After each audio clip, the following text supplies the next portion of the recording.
The train, for its type, is the most powerful vehicle on land.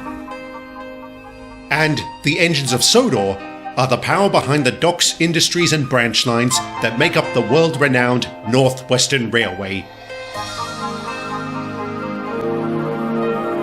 These are the stories of Sodor.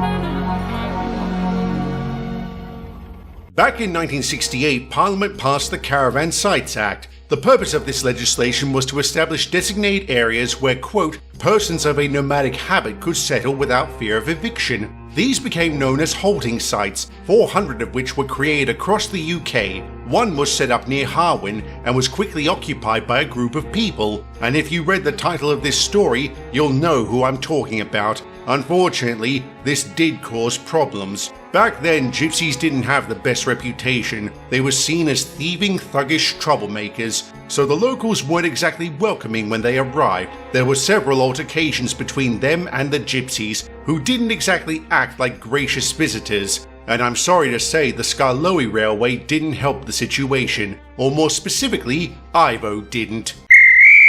For Christ's sakes, Howard, I heard you the first 2 times, so why are you still here? Because there's no way I'm taking a train with those people on board. Ivo. No, Terry, I'll go when they get off. No, you'll go right now or I'll report this to Mr. Mannering. What's it going to be? You have his number, right? Fine, don't say I didn't. Sir, it's all right, we'll take the bus. No, madam, you paid for your ticket, you deserve to ride this train. Really, it's fine, we're used to this sort of thing. Just give me a refund and we'll be on our way. Very well, I apologize on behalf of the SKR. Please allow us to pay for your bus. That'll be fine. If you'd like to follow me to my office, we'll sort everything out.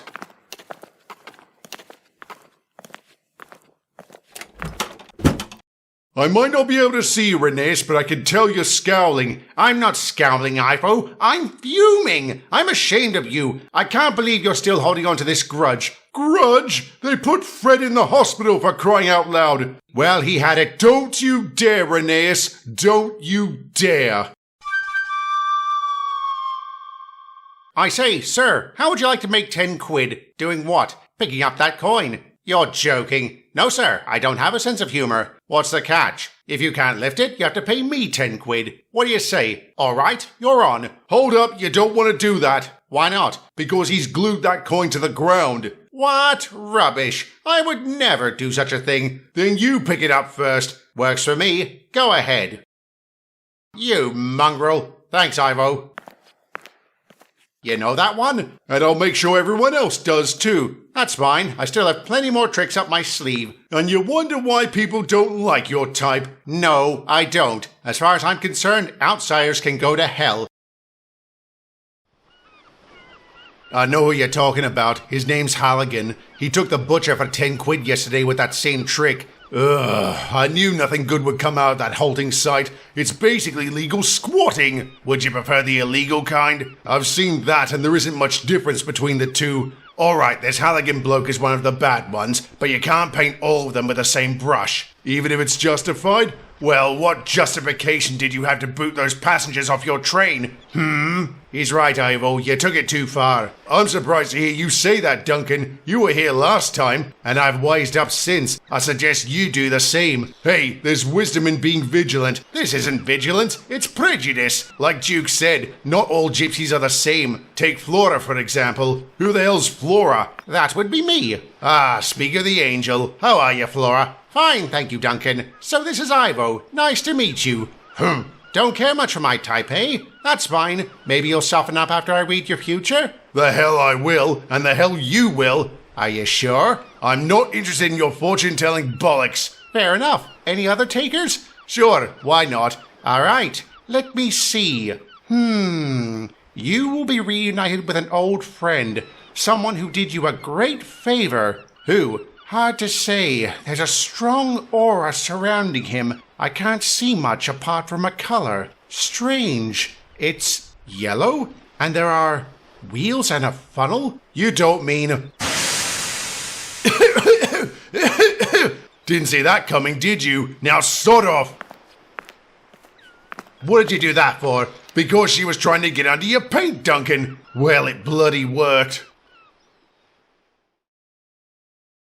Now he's all worked up into a tizzy. I don't know who I should be angry at. Him for falling for that rubbish, or her for spewing it. It's only rubbish if she's wrong. How many times? Yes, I know, this island is a hotbed for supernatural nonsense. That doesn't mean what that bitch said is true. Jeez, Ivo, what's your problem? My problem is I fucking hate pikeys. Why? Don't you know about the last time they were here? No. When was that? 1933. They came to the island by train. They took over an abandoned farm near Krusty Kern and started causing trouble. They harassed our passengers, stole tools, and vandalized stations. To cap it all off, they mugged the driver I had at the time. The morning after, they did a runner. The police never caught them. What happened to your driver? Fred was laid up at the hospital for 6 months before coming back to work, but he wasn't the same afterwards. So you decide to avenge him by mistreating a woman and her son? Mr. Mannering, I don't want to hear it, Ivo. Your conduct was abysmal. Since you don't seem to understand the rules of the railway, I'll spell it out for you. If someone pays for our services, we will provide it. The only exception to that is if they cause trouble. Did they? No, sir, but they could have.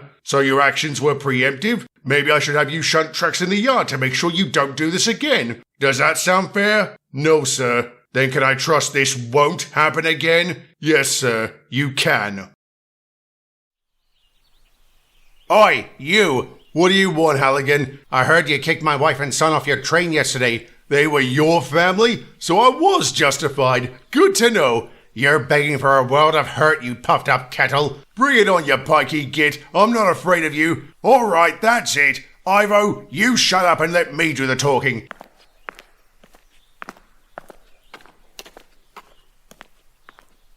Manga tep palamoro amala. Volsai te aval yek kasavo kororo. Miri familia na trubol te aval insulterme kata yek kororo. Taika kerev sa tena ovel odava pale. Tusan murolav. Kamav te patiav tuke amala. Ba chi zanav konsantu. Mianav si Terry. Terry Briggs. Briggs? Ova. Si kodo yek problemo.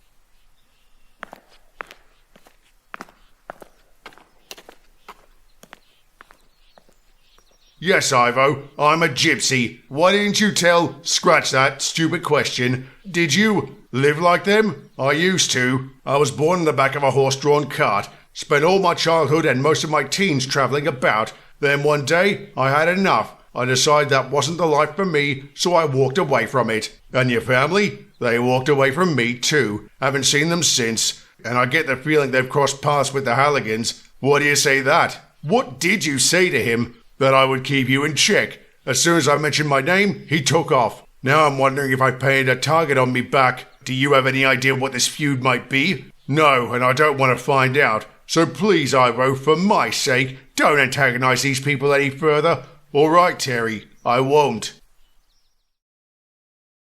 And have you? No, I haven't. I even apologized to Mrs. Halligan and her son when I saw them. I offered them a free ride, which they took. I even let the boy poke around my cab and blow my whistle. He was a very nice young man. I guess the apple can fall far from the tree. Sounds almost like you're changing your tune about gypsies. I wouldn't say that. I'm still ticked off about what they did to Fred.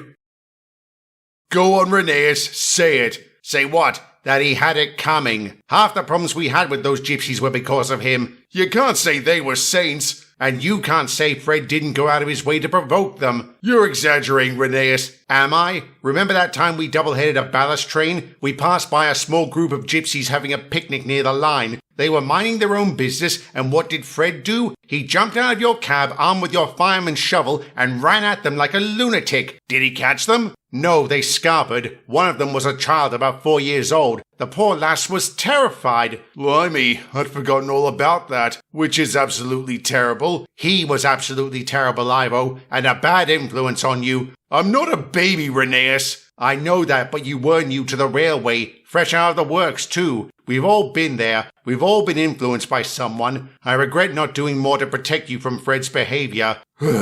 Well, maybe he wasn't the best. He did have a temper. More than once he threatened to flog me with that shovel. Maybe I have been too judgmental towards gypsies. I still don't entirely like them. There are too many bad eggs. But there are always exceptions. I'll be sure to apologize to Terry when he comes in tomorrow. After everything I've said about his people, he would be justified in belting me with a shovel.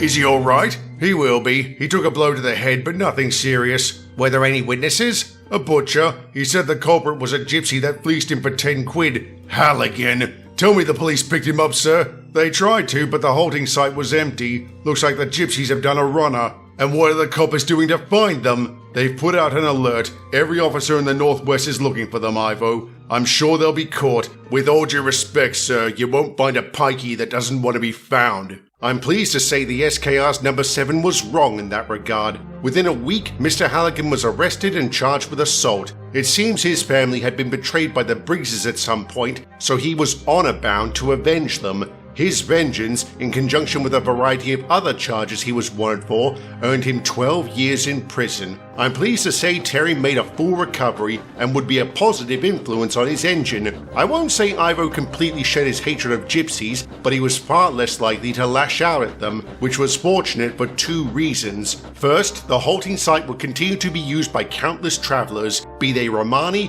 holidaymakers, or campers. And second, the gypsies' knowledge of the supernatural would be needed by the SKR very soon. But that is a story for another day.